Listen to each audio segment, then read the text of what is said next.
Welcome into the studio, everybody. Now, today we are going to be working from clay all the way to a casted art piece to ship to a customer.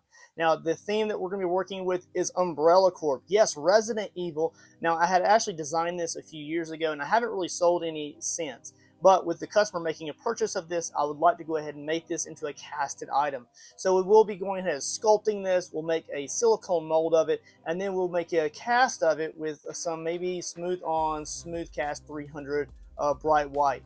And then of course we're going to detail this to perfection with some paints, maybe some water slides, and then some blood epoxy. So sit back and enjoy, guys, as we get into this fun Resident Evil themed artwork. Alright guys, so we're going to start off this entire process with just some rolled out lasagna pressed Sculpt original. Now, the badges that we're using here are actually water slides that I had printed, and I've actually had these water slides sitting in the studio for almost a year, just not being touched. I made this a long time ago, not in the format that you're about to see now, but because I had added it to a 3D sculpted tumbler where it was Resident Evil and like Umbrella Corp theme. But either way, so here it is laid out. I've got it kind of carved out, and I'll kind of taper the edges a little bit by hand just to kind of give it more of like a badge-like shape without those hard edges. And then I kind of like test fit it 1 or 2 times before I'm happy with the overall shape.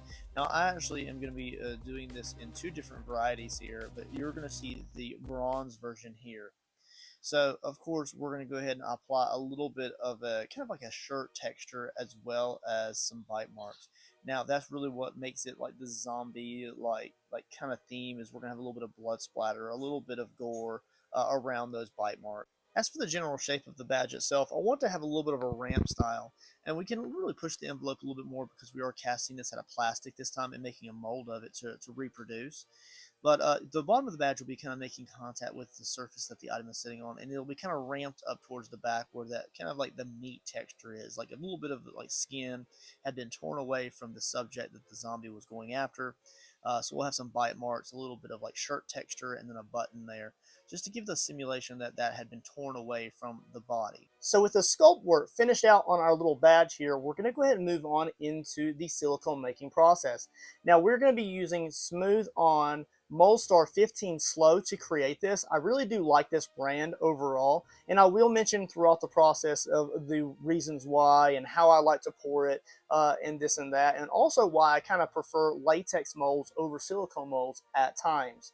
So go ahead and sit back, guys. Let's go ahead and get this silicone mold poured, and of course then we'll move into the casting portion.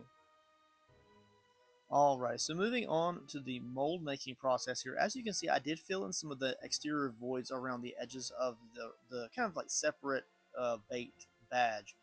And I say separate because I did bake the badge and then the actual shirt texture separate.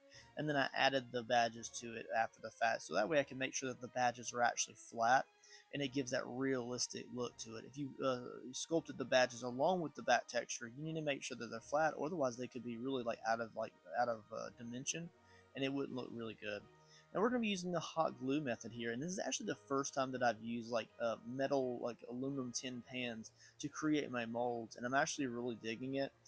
Just because sometimes when you put it in the plastic mold, not only is it hard to remove, but when I'm working with a smaller mold like this, it's really cool because I can just throw away the tin container and just put these molds in just gallon baggies and then just store them away in a larger Tupperware container.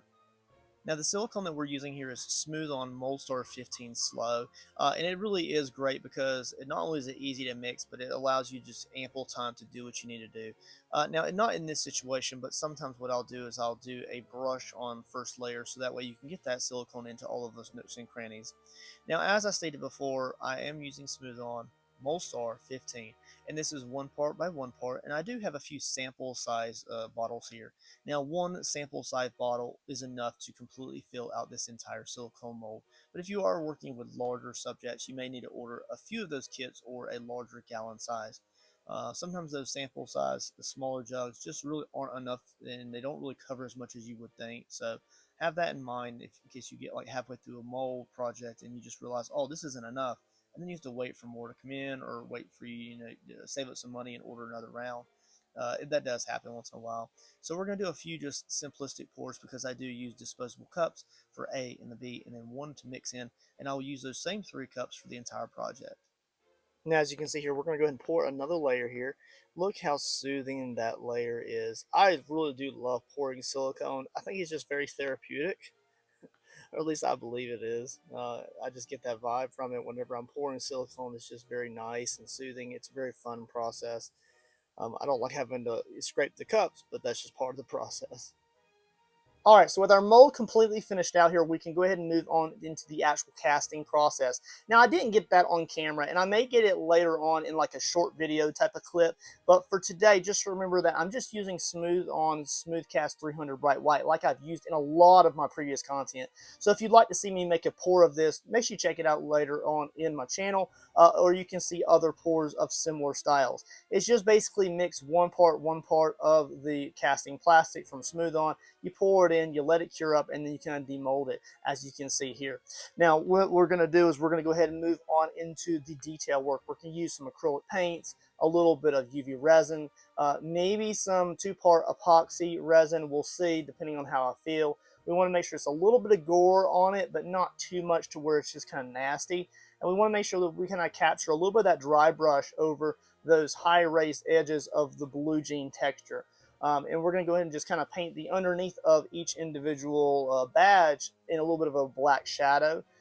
Make sure that we casted that so that we had that supporting piece underneath the badge, and it kind of raised it up, gave it more of a profile than it would have been if it was just laying completely flat like normal. So let's go ahead and get some paints out, and let's have some fun detailing this. Alrighty, so with these casted out here, we're going to begin the painting process, and we're going to keep our colors pretty simplistic overall. And you can layer your colors a lot of different ways when you're trying to achieve like a just fun, like bloody texture like this. As you can see, I did base coat it in a nice Mars black. That's usually my thing. I like to base coat them with a dark color. It makes other after layers a little bit easier to work with here. Different glazes, thinner layers, washes, things like that. It does allow you to like really just pop on those very first few layers instead of having to build up tons of coats and layers over the white base.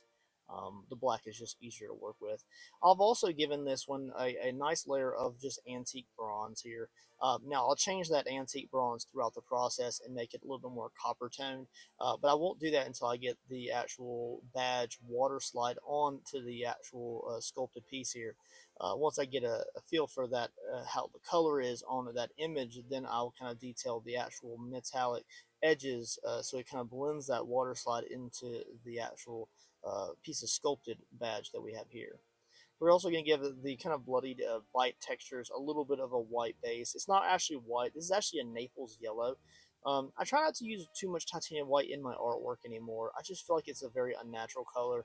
I want to keep my artwork kind of a little bit more of a warm tone. And I just feel like titanium white doesn't allow me to achieve the same level of just depth that Naples yellow is able to achieve. And that's what this is here. It's kind of like a yellowish, if you were to mix like titanium white, yellow ochre, and maybe a little bit of a brown, maybe like a burnt umber, you could achieve this color. But I usually just buy Naples yellow for straight from the tube for these base coats here. I'm also going to go ahead and very lightly blend in some different blues here. I believe this is a Winsor blue from Winsor & Newton. I'll also blend in a little bit of titanium white into those layers as I go through those processes here. I just really want to make sure that those blue jean layers have a lot of variety to them. So like the creases and like the fabric texture, I want those to have like more of an abrasive white texture to it. I'll also apply a little bit of brown washes here, so I'll let this kind of settle into all of those sculpted nooks and crannies that we used. We had sculpted that kind of like fabric texture in with the side of our sculpting tool, if you recall from the very beginning of the sculpting process there. There's a little bit of titanium white. I know I said I don't like to use it a whole lot, but I'm just using it as just a highlight here. And then we're going to go ahead and just cover that up as well with a different layer of blue here. We are going to start working a little bit of that titanium white into the ultramarine blue, and that gives us more of that notorious like light colored blue jean color. Color. a lighter blue jean color, and that's what we're going to go and make sure that those top raised wrinkles have a more of an abrasive look. Maybe this shirt had a lot of wear and tear to it, and those raised edges do have a little bit more deterioration. And of course, because it's deteriorating, it means that that very deep denim or blue jean color or blue shirt color isn't really as vibrant anymore. So that's where we get a little bit of that age texture from. And I will continue to build up these blue layers until I'm just kind of generally happy with like the overall shades in different areas here. And then at some point you just have to say, well, I'm kind of done with that. I don't want to keep adding layers of colors to it just because it'll get too messy and muddy looking. So at some point just kind of rein it in and just stop applying colors to that area. We're also going to begin our bloody bite textures here. Now, again, we went over it with a little bit more Naples yellow there, just a little bit of a thicker coat in the actual bite marks themselves that we sculpted into the actual original sculpture. And we're going to go in with a alizarin crimson here. Now, when I do that on a wet Naples yellow, it creates a nice little pink color. And then as I build up more congruent layers there, I'll start to work into more of the alizarin crimson, which is that deeper, darker red. And then as I kind of finish up with that, we'll start to work into our crimson and our permanent alizarin crimson, which will be a very vibrant, like kind of reddish orange, which I use to signify maybe a brighter color of blood, maybe fresher. Once we get happy with the overall blood layers there, we can always come back and detail this a little bit more later on. We're going to go ahead and saturate our water slide here.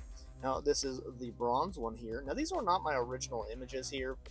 I do believe I'm going to design my own here in the near future, just so I can make the entire artwork my individual own. These are water slides that I have printed with the printer and the Cricut, and then I cut them out by hand, which is kind of rare. I cut them out by hand now with the Cricut at our disposal. And then we're going to do a little bit of blood splatter before we finish out with some nice, beautiful clear coat layers of Rust-Oleum clear.